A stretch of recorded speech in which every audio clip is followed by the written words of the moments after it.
Let's go to a level 1 civilization. So I know nobody here down here, right down here on this earth, you don't know about this, and I'm going to speak this into existence. Level 1 civilization. How do you become, as nation, a level 1 civilization?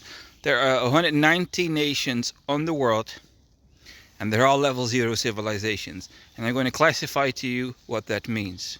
Called negative. More problems than solutions. Life is suffering. Life is not fair. Boo, boo, boo. Level 0 civilization.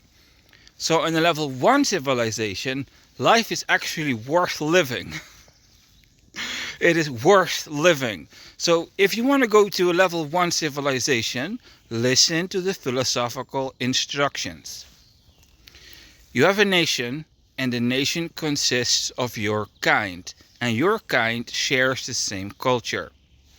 So once upon a time, there were a group of people who found something which is called the right to an own state and the right to an own destiny. They created a state, they created a constitution whereby into existence came an authority system. A classification of people with special rights, the right to an own national destiny. There it started. And in the establishment of this nation, whatever nation that might be, not everyone played the same role. So yes, let's use the Bible as an example. There were 12 apostles that followed Jesus, and one betrayed Jesus. And the other ones went into the world and they performed their duties, and one of them outlived them all and prophesied the future. So not everyone in your nation or other nations have the same role in what is known of the continuation and the maintenance and the expansion of your nation's destiny, your civilization. So throughout the generations, some families perform better karmically than other families. So there is a certain hierarchy system in your civilizations, your nation's destiny. Some people that have generational blessings, and some people that are under generational curses. To give you an example, imagine in the Bible that Judas, the one who betrayed Jesus, had a son. That son, would the smiles of heaven be upon that son? It's easy to understand. So there is an account, and the account is kept by the destinical mind of your nation. It's a 4D organism that keeps track of everything. Angelic in positive nations, authorized nations, and demonic in barbarian nations. Nations that became dark. You know, a civilization can go wrong.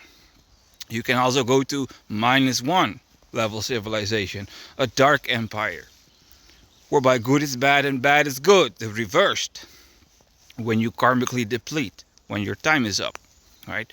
But that's not what I wanted to talk about, but this will help you enrich your understanding of the matter.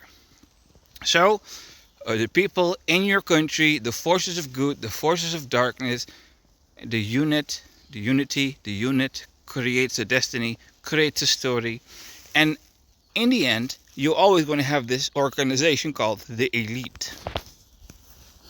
So you have those who are served, and then you have those who serve. You have the consumer, and you have the producers. So within your civilization, you have those that take advantage of the system.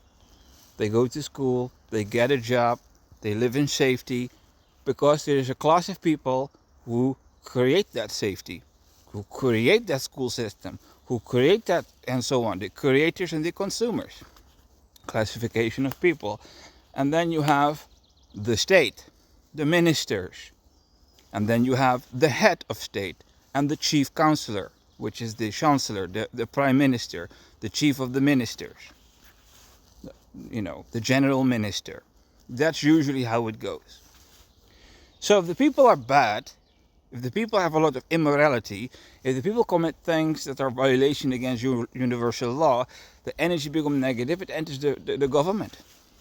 And all of a sudden, the ministers will become darkened. And all of a sudden, all that dark energy will make the government do evil things as a heavenly punishment upon the people, ladies and gentlemen, on a superficial level, understanding how that works.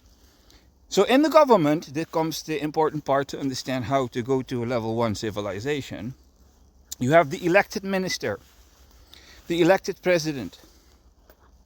That means the decinical mind, the hive mind, has kept in memory the generational line, the positive energy and the negative energy, the effect done to the society, to the nation, the bloodline with the most karmic positive influence upon the maintenance or expansion of the nation.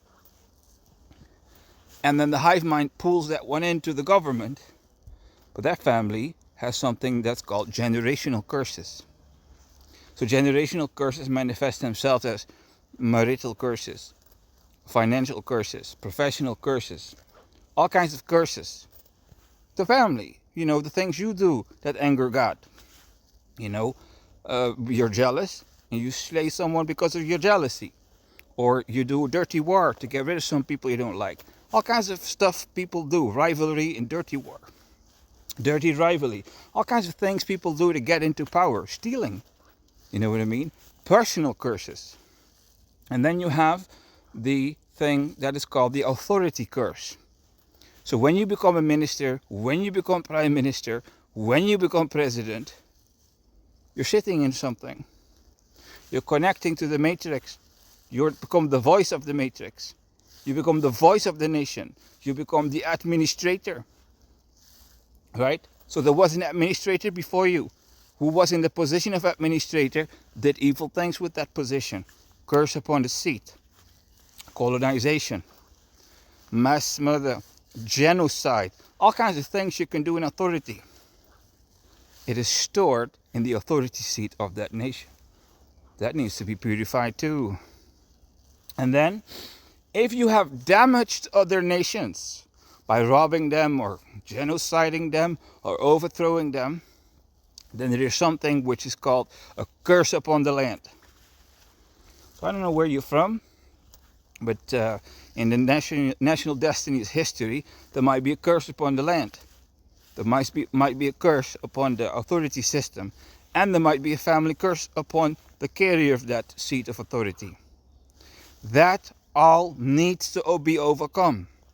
So the moment you enter office as a minister, or prime minister, or president, or king or emperor, depends upon your authority system, this equation of curses falls upon you as condemnation, spirit of condemnation, and spirit of hatred, whereby the ministers and the prime minister and the head of state are going to do the right thing, and then, bam, they will get punished for that.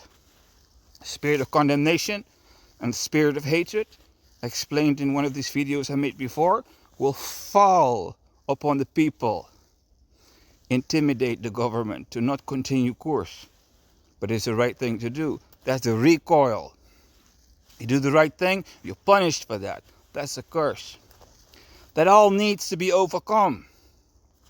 And then all of a sudden, when every minister, the prime minister and the head of state, all the generational curses, everything is out of the system, out of the territory, and out of the families who are leading the country. Then all of a sudden, the life of a minister will function, the prime minister get the right information, and the president will go and strike fear in the enemies of the nation and explain to people why God is doing this to the nation. Whereby all of a sudden, the civilization is going somewhere else than just being under this level 0 civilization condemnation.